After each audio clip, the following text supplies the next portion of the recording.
Okay, well, it is week 2, and we're in J122, critical skills and communication, and we're going to go through the assignment for the week, and then we're going to talk a little bit about the module. So let's go and get right into it.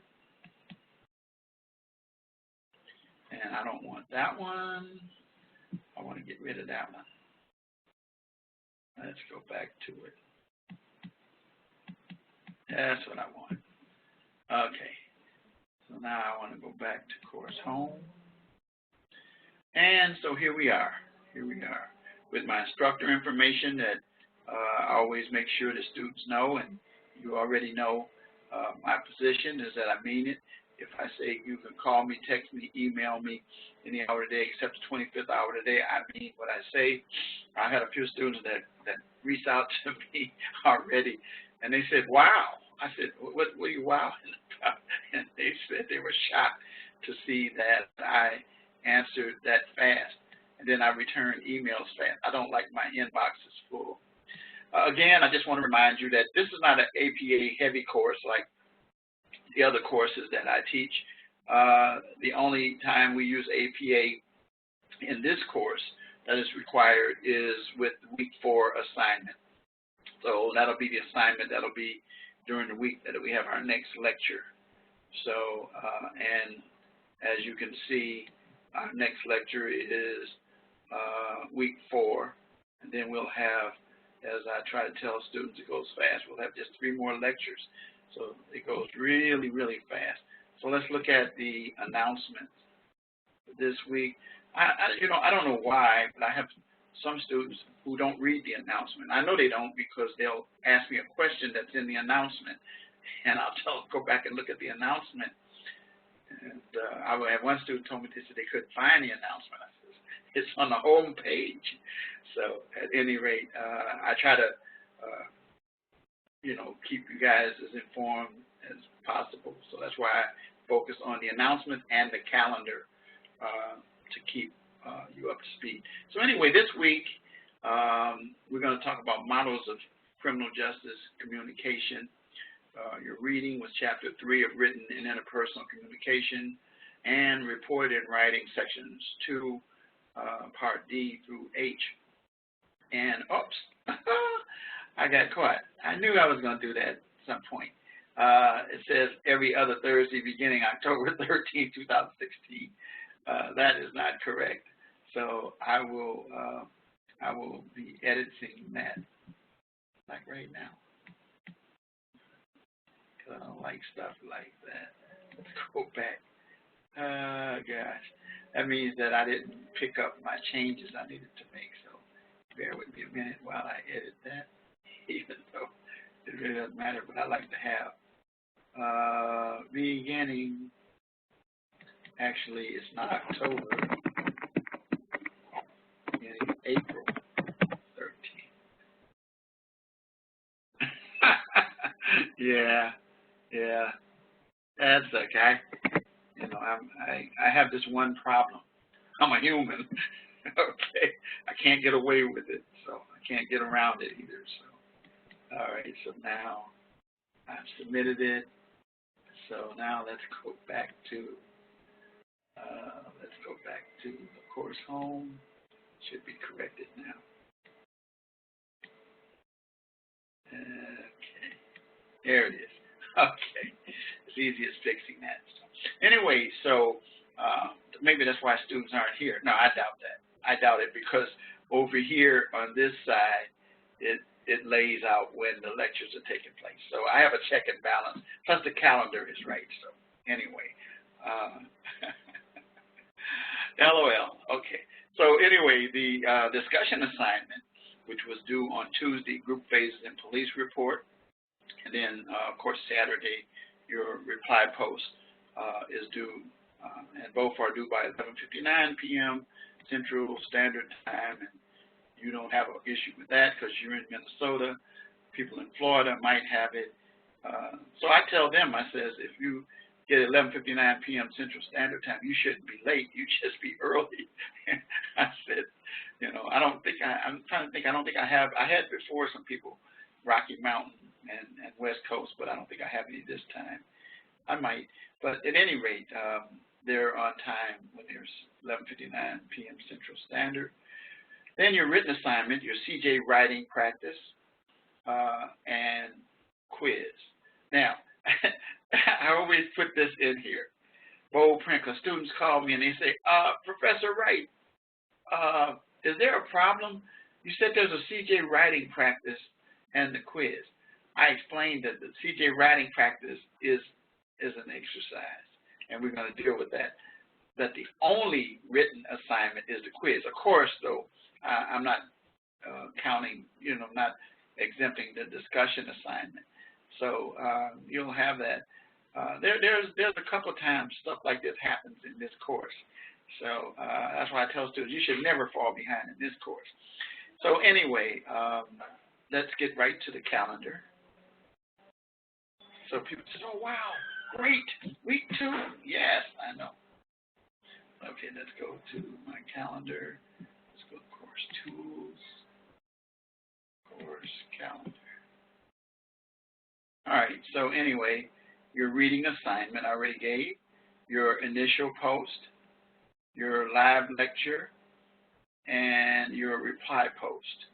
And then as previously I put in here, written assignment is as this CJ practice to encourage students to do it.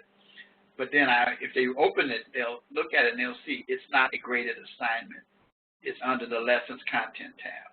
So it doesn't hurt any, okay? Sometimes students say, oh, if it's not going to be graded, I'm not going to do it.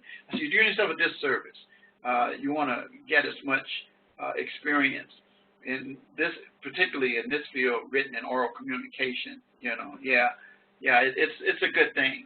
Yeah, and students who do this fare off far better. So I totally understand and appreciate that.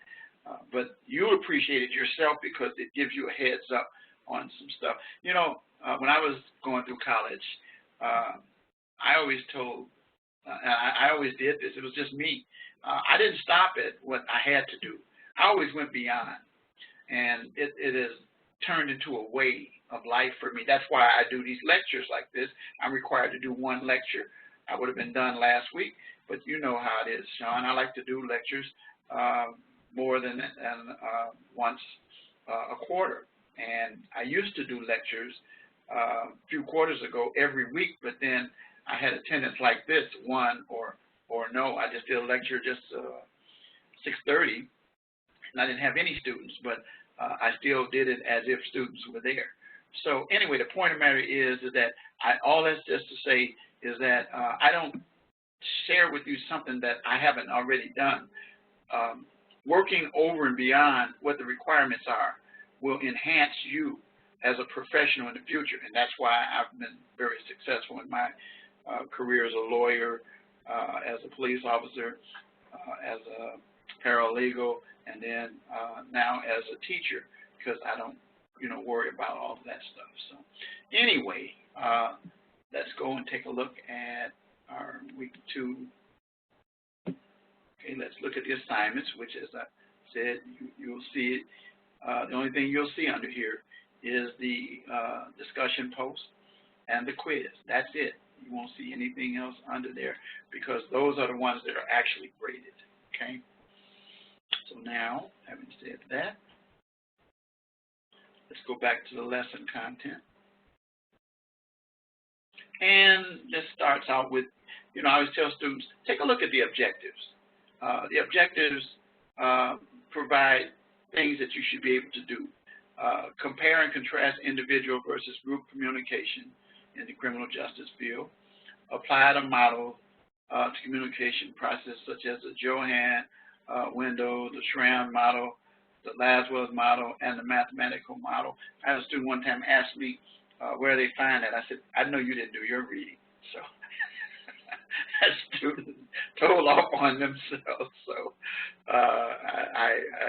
they said, oh, it doesn't say that. I said, no, if you did it, you wouldn't ask that. But anyway, the point of the matter is even if it wasn't in my reading, I would do, if I was a student, I would go and do a Google search to find out what are these things and see what they are, because I'd want to know if they took the time to put them in the module. There must be something that I need to be aware of. Basic grammar and writing mechanics to spelling. We'll be doing that throughout the rest of the course.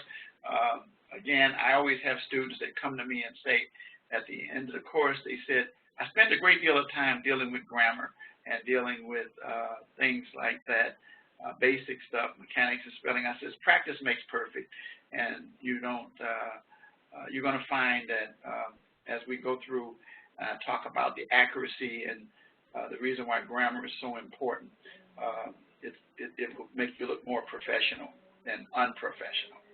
If you're spelling cat with a K in your police report, you might have a problem here. Okay.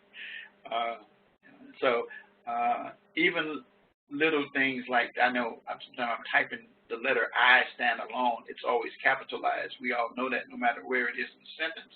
But I have, in error, sometimes not hit my shift key, and it's a peeve of mine. I look and see it, I go back and get it, because anyway, grammar is important. Grammar is important. So then we're going to briefly talk about interpersonal. Police are interpersonal.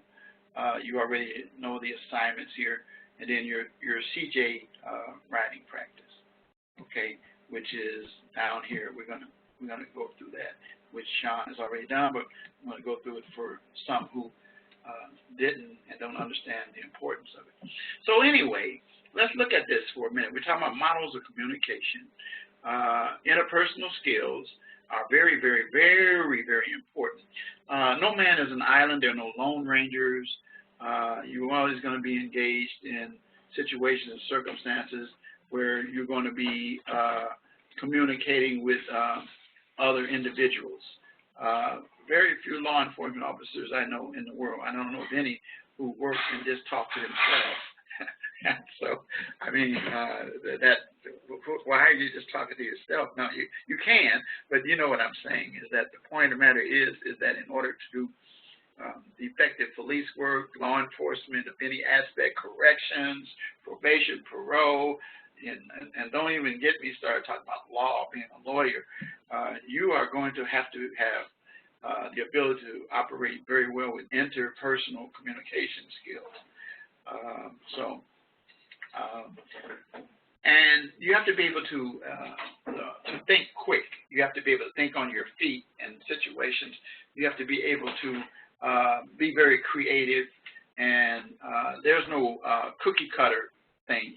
So as I was telling one of my students, I says, we talk about critical thinking in terms of writing, and one of the transferable skills, you begin to operate in the vein of needing to know that, particularly if you're going to be, as most of the people in this class will desire to become police officers, you're going to have to operate frequently with critical thinking. So whether you're speaking to a suspect, it says, or a superior, you must always be aware of how you are communicating to that person. And, you know, for different reasons, if you're communicating with a superior, you want to get instructions for what you're supposed to do, and you want to keep them happy, or you want to at least be able to let them know that you are aware of what their requirements are and what their expectations are. Of course, though, if you're speaking to a suspect, you, of course, have a goal to try to gather information to establish a successful investigation, ultimately a successful prosecution of a suspect.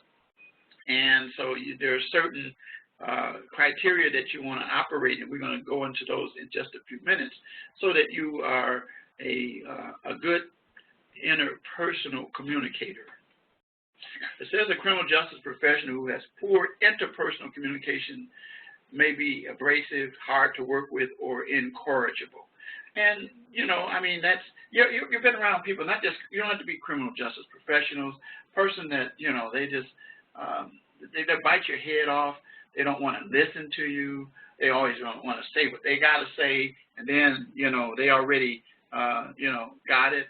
I I always laugh that I saw in the movie My Cousin Vinny when persons asked a question and they started nodding their head while the questions are still being asked.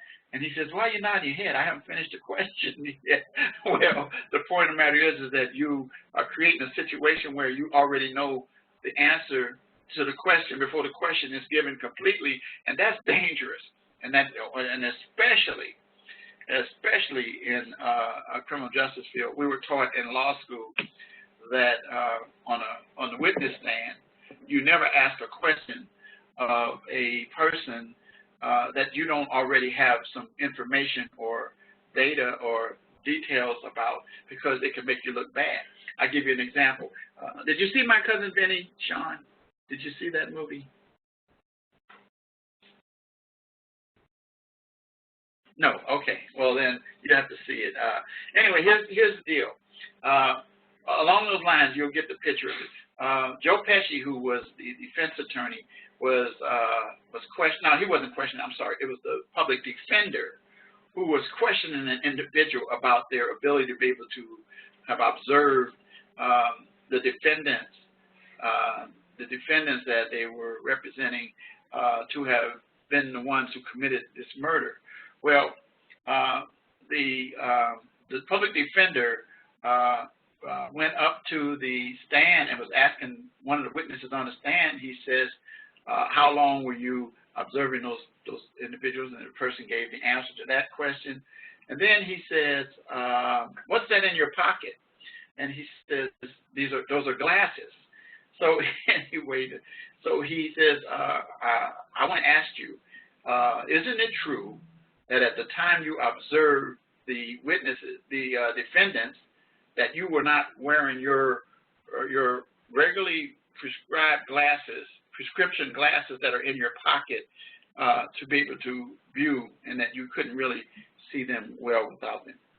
And the witness said, "They're reading glasses. I don't wear glasses." Well, there it is right there. He's already put his foot in his mouth because he's asked the question. His investigation should have told him. So he said, "Oh, I'm done." He says, "Thank you. No more questions." No, because you know what? He was shot out of the water. Well, that's the same kind of thing that happens if you are a police officer on the stand, and then I'm getting ready to ask you a question in the court, and you start to answer the question before I finish. I might not even was going to ask you that question in that way. So the bottom line is that you know what I am talking about. Kids do it all the time. My kids do it. They think they know what I'm getting ready to say before I finish. Or either, you start a statement, then somebody finishes it. That's dangerous. So anyway, it cuts against the grain of what I'm about to talk about on these next bullet points. How do you improve your interpersonal skills, communication skills? First, number one, actively listening to the other person. And in those examples that I gave, obviously the person wasn't doing that because they went off in another direction. Or particularly if you start to answer a question and, a person is asking, let them ask the question, let them finish, and stay focused and attention to what they're doing. One of my peeves, and it really is, I multitask. I love multitasking. But you know what I can't stand is when you're multitasking when I'm talking to you. Do you know what I mean, Sean? Doesn't that kind of irritate you? Doesn't that create a problem with you? Yeah, because that person is either not interested in what you're saying, it's not important enough to them, and that, they're not going to give the right answers and that. And actually, if the person's not actively listening to the other person, they can be trapped into a question, an answer that the person, that will benefit the person asking, but they're not on guard. It's like I used to tell my clients, they got to understand. I said, before you answer the question, make it short, make it sweet, and don't fall in love with your voice. People do. People like to hear their voices. They feel good when they hear their voices. And so that's why people sometimes sing in the shower, is because they love to hear their voices. I don't. But I don't like to hear my voice singing in the shower, and I don't. But you know what I'm talking about. But active listening, give your focus and attention to your audience, and your audience is the other person. And so you will have better communication with that individual as well. Maintain eye contact as much as is appropriate to the situation. Eye contact is very critical. I was once told that a person who asks a question of a person and is not looking at the eyes of that person can find themselves not realizing what questions they could ask that person, or not recognizing that that person is actively listening, or it's a difference. By the way, let me back a little bit to active listening. Hearing is not active listening. Active listening means that you have your brain is focused in on it. You're completely giving your undivided attention to it, not just listening. Okay, I can listen to something and not get the whole gist of it. But when I'm when I'm hearing something, I mean, I'm not getting it. But when I'm listening, then I've focused in on it. But anyway, maintain eye contact as much as appropriate in the situation and communicate. Now, let me ask you this question. I always ask students this question when I get to this. Every quarter I've done it. Let's give you a scenario that you're out in the field, as you often will be, and you are talking to someone. Now, you haven't really determined that that person is a suspect, but that person you're talking to, their eyes seem to be going, over your shoulder. They're not even, their head may be facing you, but they're looking all over around you, and you can see their eyes. They're not really looking at you. What do you feel is happening or could potentially be taking place there? One possibility.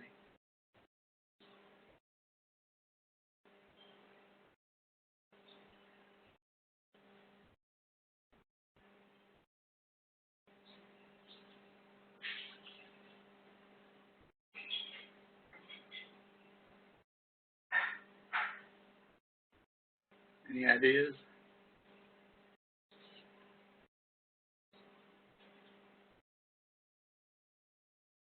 Yeah, they're trying to hide something.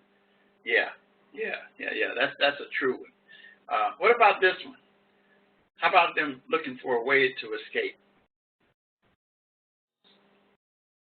What about that? Is that a possibility as well? Okay.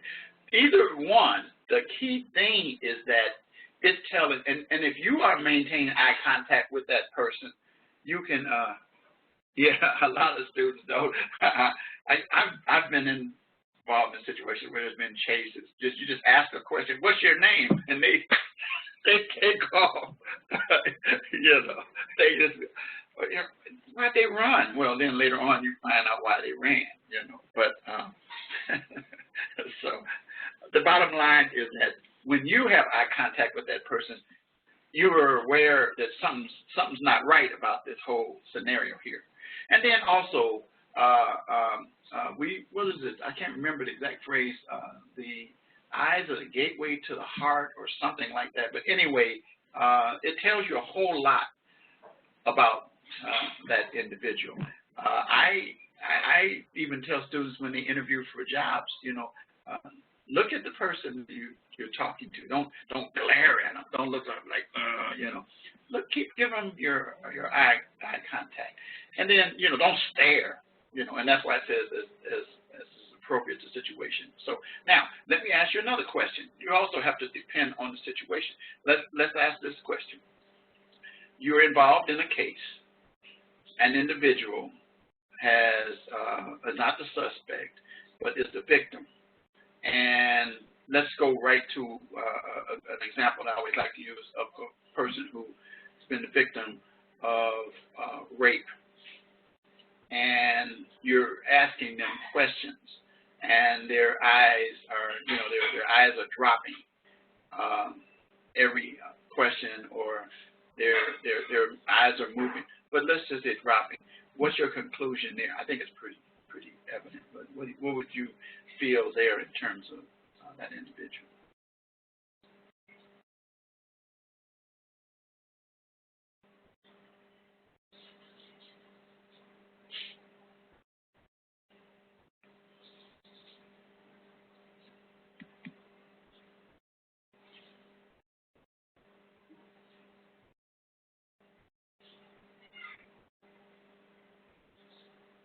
So what do you think? How about embarrassed?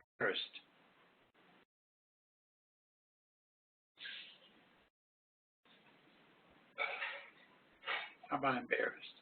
Yeah, embarrassed. Um, you think about that. You're going to run across that scenario. You're going to run across a situation where a person is the victim, and they're going to be, yeah. Well, that's okay. You're going to be good at it, though. So don't worry, because you're gonna be. You know what?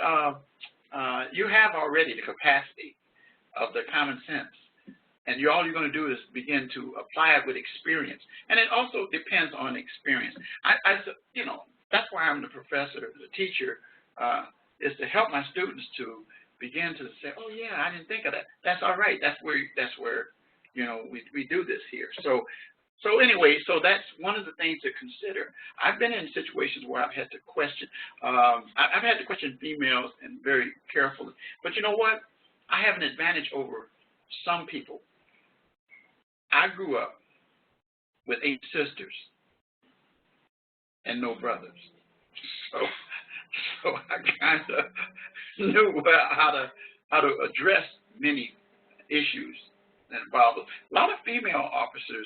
You'll be surprised, they don't even think of it in terms of those scenarios. But that's why a lot of times female officers are involved in those kinds of situations. But let's assume you're the only one. You're the first officer. You get there, and you got to get some stuff. You just have to be aware. You have to be able to be prepared to empathize with that individual and understand that situation. So anyway, so you use your eye contact as much as appropriate. You don't say to that person, could you keep looking me in the eyes and answer this question? That's not a good time to do that, And quite honestly, I would never use that approach even with a suspect, because then that suspect's going to start to build up a wall here, and it's going to be you against them. And it really is, but you don't want it to be that way in terms of information. You want information to flow in a direction that creates the opportunity for you to further your investigation. So anyway, assure the other person that you understand what they are saying. Now, what's one of the ways of assuring a person that you understand what they're saying? Give me one.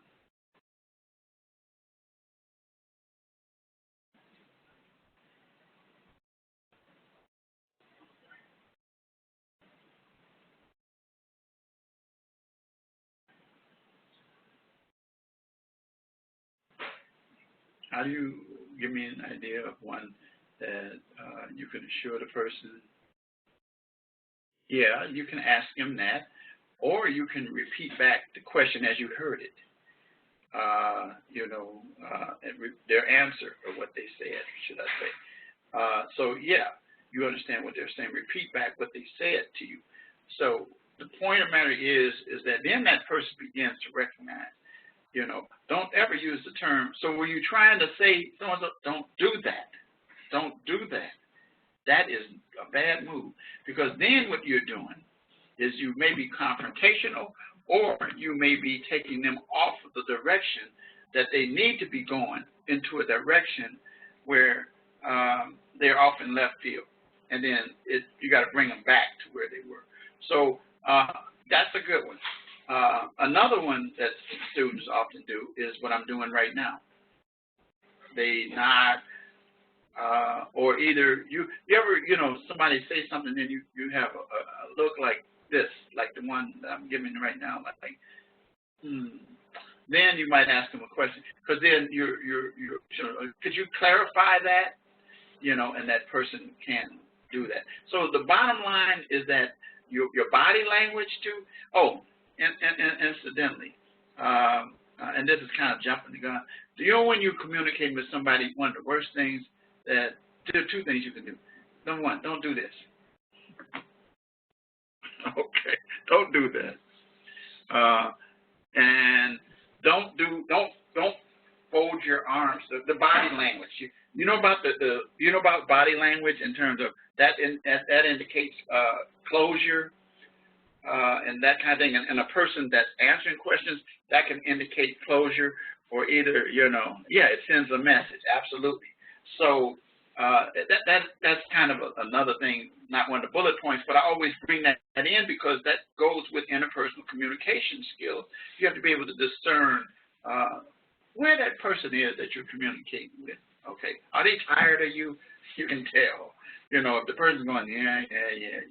Okay, that means, okay, you got to bring them beyond that. So anyway, so assure the person that you understand what they are saying. Next, use the other person's name as often as possible. It is understated by people.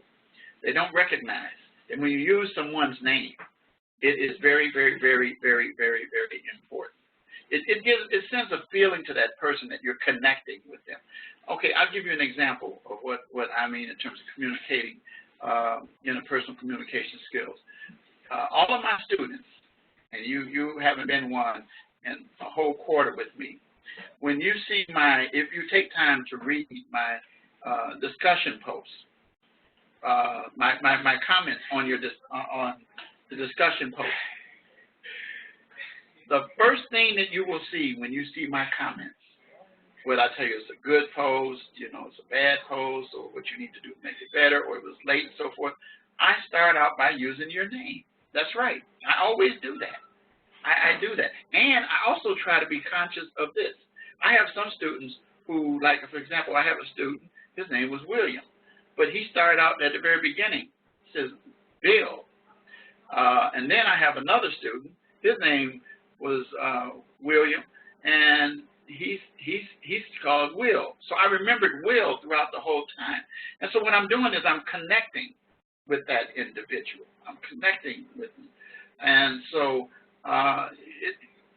interpersonal, it's called interpersonal because you're dealing with a person.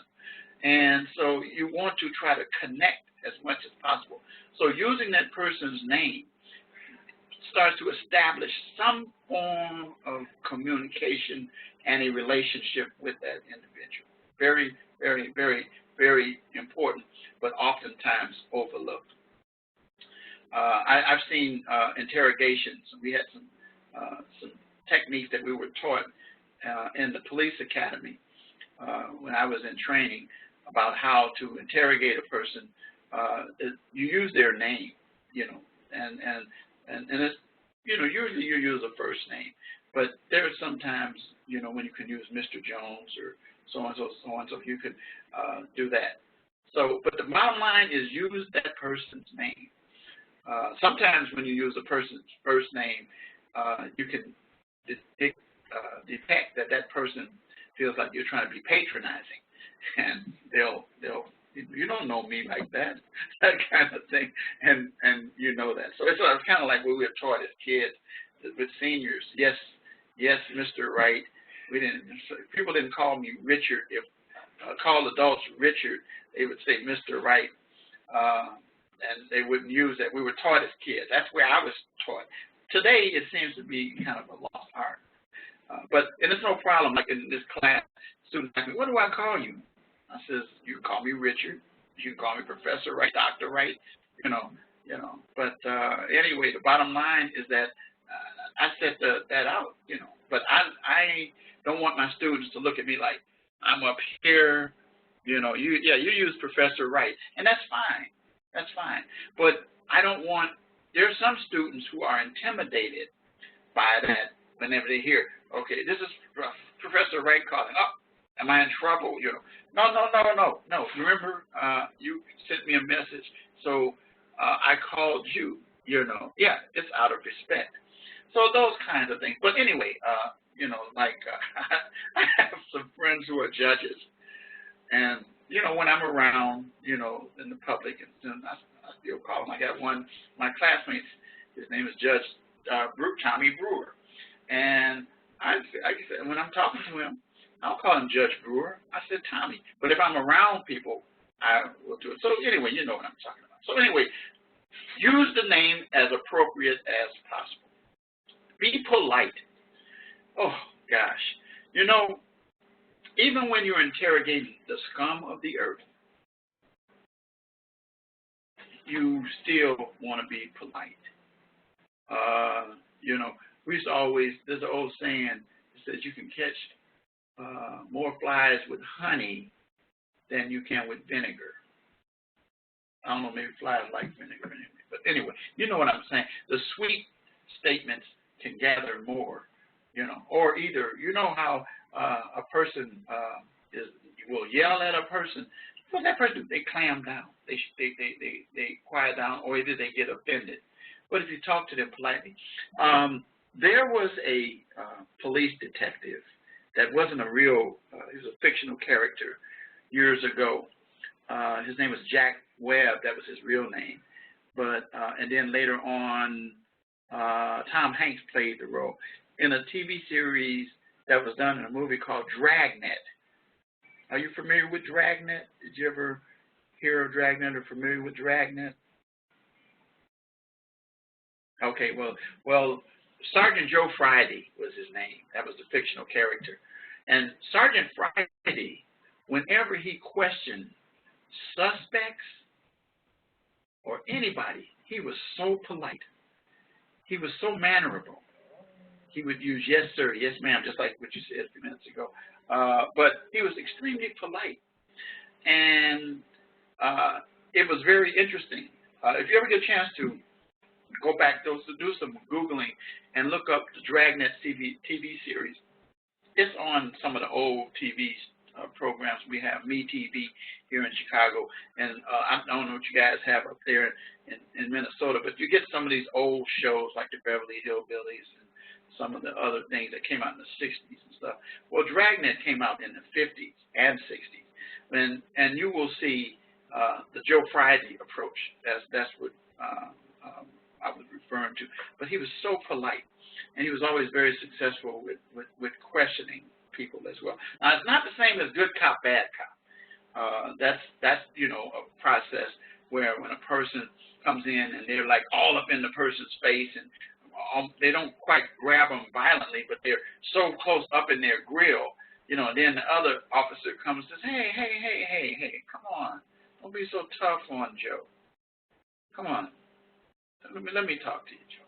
Joe, you want like a cup of coffee, some gum or something, a cigarette or something? So then what they're doing is they're reeling them in. They're bringing them in. But then they would continue with the opposite, and they would be very, very polite. Well, you would find that that individual oftentimes would be able to get more information than the person that was more abrasive. So being polite is so important in terms of your interpersonal skills. You better be polite when you're talking to your superiors. Otherwise, how do you say, unemployment or disciplinary action, you know, or either how you get the worst assignments. Okay. So the bottom line is being polite is free. It doesn't cost anything. Okay. Be specific and concise in what you're saying. Short sentences, short statements. You're trying to gather information. You're trying to get an understanding. You're trying to connect. You're trying to do all of those things. So multiple questions are really something that we use on cross-examination when we cross-examine. But when we are trying to gather, and cross-examination, what we're doing is trying to trap you. But with direct examination or gathering information, when you are, for example, in the field, you're gathering information. You're not trying to confuse that individual. you're trying to, get the information as precise as possible. So you want to be as specific and with brevity as you possibly can. And another reason is because, have you ever been in a situation where somebody asks a question and they have multiple sections of the question, so much that when you get to the end of the question, you forgot what the beginning of the question was, and it could screw the whole answer up in the first place. So that's what I mean. Be specific and concise. So you're not trying to impress anybody with your extreme ability to be able to trick them. No, you want to gather information. Then finally it says, what you hear may not be what the other person is saying. So ask for clarification. We've talked about that earlier. So clarification is always important. Get an understanding on what it is so that you both are on the same page. So that's interpersonal communication skills. But let's talk about for a little bit about group communication skills.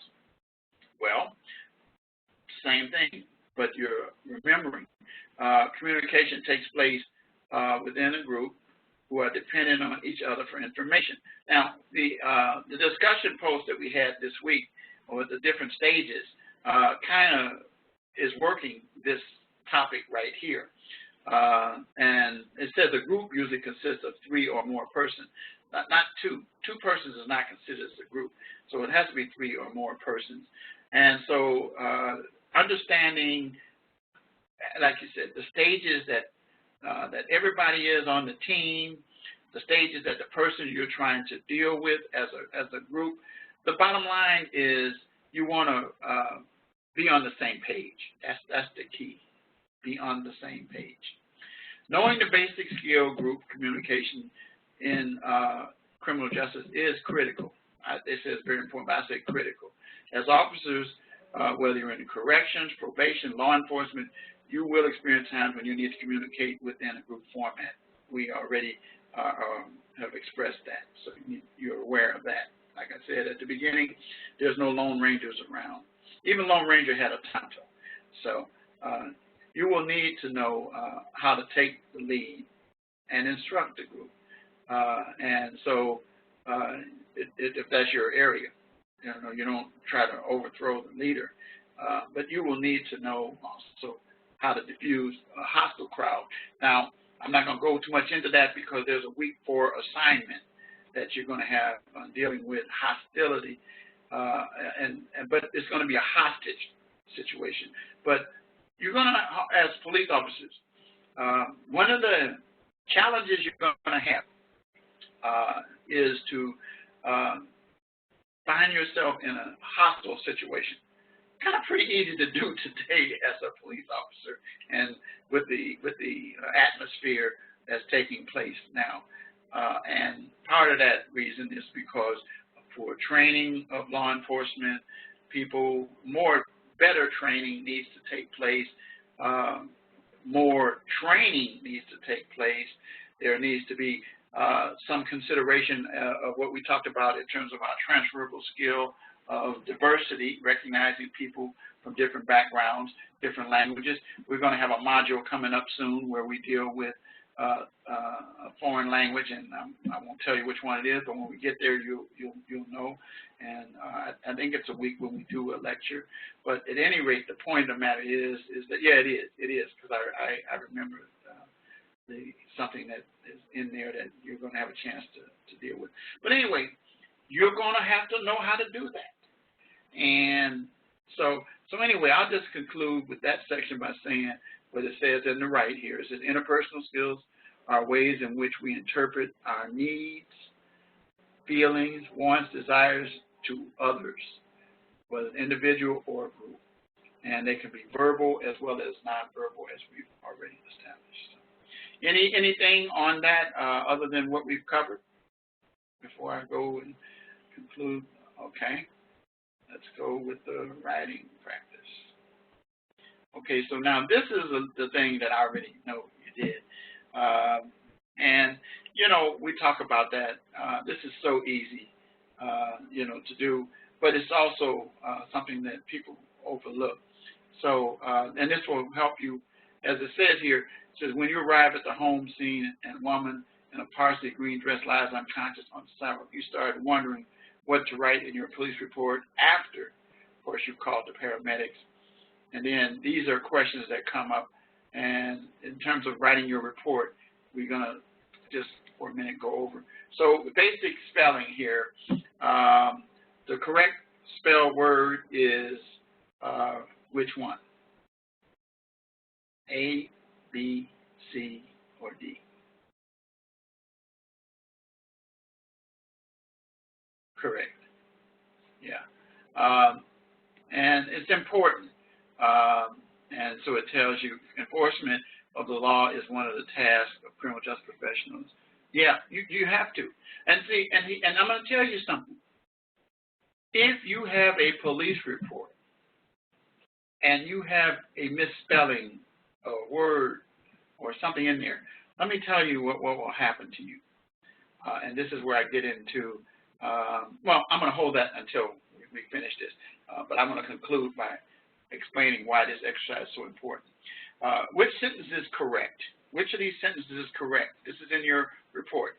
The suspect running from the police, the suspect ran from the officer, the suspect, period, runs from the officer, the suspect running. Yep. B.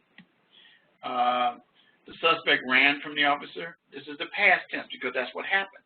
To use the present tense, you would write the suspect runs from the officer, or you could write the suspect is running from the officer. No, the others didn't make sense. But you know what? I wouldn't even try to use the past, the present tense, because when a person reads that, they're not going to read it in the present tense. They're going to want to read it in the most appropriate fashion.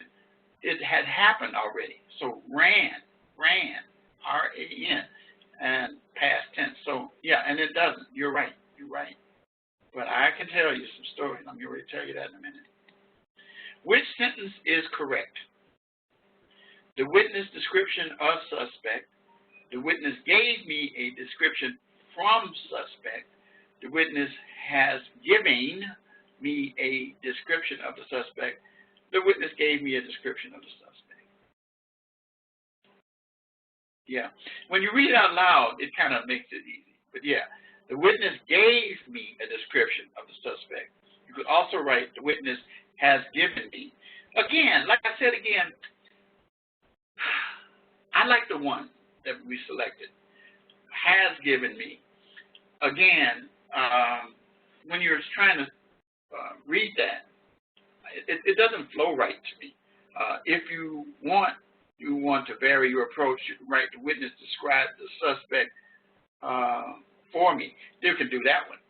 But that other one, I don't feel comfortable. I feel more comfortable with witness gave me a description of the suspect. Now you know who gave it and who gave it of. Okay. Whoops. I skipped one. Sorry. Go back to the next.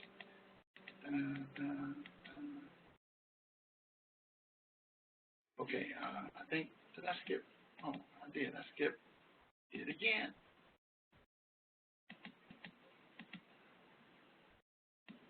Here it is. Okay.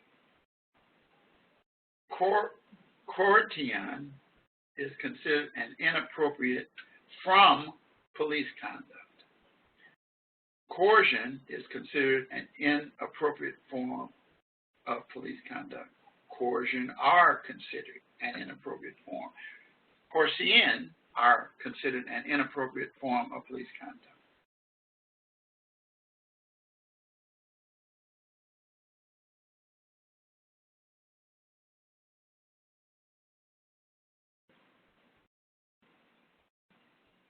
Which one?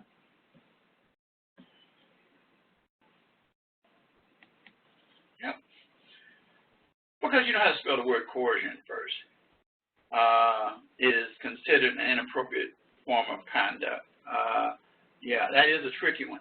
But I'm going to show you something about it, though.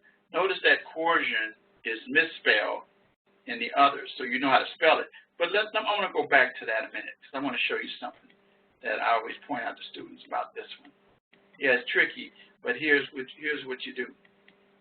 Okay, even if you didn't know how to spell, okay, courtesan is considered an inappropriate from police conduct. See, you could look at it in your mind as form, but no, it says from. Okay, they just transpose the letters, but still, it's not right. And then let's go, coercion are considered. That doesn't even sound right. Are considered. Coercion are, you know. Coercion are considered an inappropriate form of. So again, when you get the two R's, so you eliminate those two, and you got that. But then you know this is wrong because it's from. So then that by default gives you B. You see that now?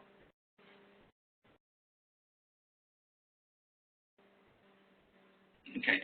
So now let me point out to you something about this exercise that is so important and why we take the time to do this. Here we go. You've written a report and you've put some of these errors in there. And I'm a defense attorney. And I'm reading this report. I've read it over. And I got you on the stand. And I say, Officer Mooring, you have a copy of the report. It says, could you read me what you wrote in your report? And you start to read it. And so you say coercion, but you spell with a courtian, or form instead of from. And so you read it and you say, oh, you know what, I meant to say so-and-so, but it's an error, it's a mistake. As soon as you use those words, it's like, yeah, embarrassing and unprofessional. I got you off edge. I can throw you, man, you know what?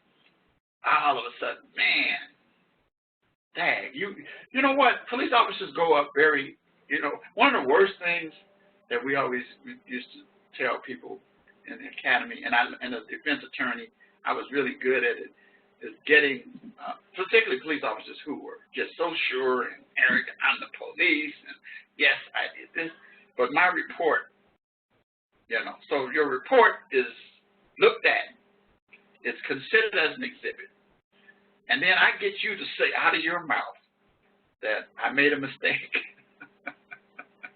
Not only have you embarrassed yourself, but I put a jab. It's like a boxer. I don't knock you out, but I scored a point because I jabbed you. I hit you in a weak spot. I hit an opening, Yeah, that's right. And so that is why we remind our students. We say, read your reports out loud. And then, I'm not going to go into it now, but there's an accuracy issue about describing dates, times, and all of those different things in your reports. I'm not going to go into that right now. I'm only going into the reason why this grammatical stuff, the spelling, grammar, and all of that is so important, is because it can be used as a tool to knock you off of your professional position and make you look bad. And it doesn't take much, because my job as a defense attorney, is to get just one of the 12 jurors to see that, hey, this dude if he's not prepared with that, what else do we know that he might not be prepared with? Even though, it's just a little point. But you know what I told somebody? I said, it's the little things that get you. It's not the big things. It's the little subtle things. And as a defense attorney, I was very good. I was excellent at being able to get the little things out of it. I have my kids, I start asking questions, and before they know it, they told off on themselves. Okay. But the point is, I don't go for the juggler. I go for the little. I don't go for the home run. I go for the bunt. you know. But the point of that is that you get my drift of where I'm at in terms of that. So this course is critical. That's why it's written and oral communication. And your written communication can mess you up big time if it's not grammatically correct. So it is very, very, very, very, very, very, very, I say very, very, very important to do that. So that's about it for tonight. Any questions? Okay. Well, thanks again, Sean, for hanging out with me tonight. I hope that, like I said, students will understand the importance of this stuff that we do. And like I said again, never get to the point that I already know that. Well, okay. All right. Just as soon as you think that, you know what I told somebody? One of the worst things in the world is self-assurance on things when there's somebody just waiting. Thanks. I appreciate that. That's my goal. And what I try to do is bring to my students the perspective of my experience as a defense attorney and as a prosecutor and also as a police officer and stuff I've seen. And then down through the years, I've seen some really, really funny stuff happen in the courtroom that had to do with grammar. I mean, that's just, it was just like, whoa, say, well, that's not relevant to the issues. It's not important when it's relevant to the issues. Is it relevant or important to the jury? Because that's what I'm dealing with, the jury. And in most cases, I love jury trials because everyday people look at it and says, he's not that good of a police officer, or she's not that good of a police officer. So, and so they will translate that into other stuff. And so, anyway, the bottom line is, like you said at the very beginning, when you got that, unprofessional. So, all right, I'm going to say good night at this time. I will be available to anyone, how to reach me and all those things. So I'm going to say good night and end the meeting.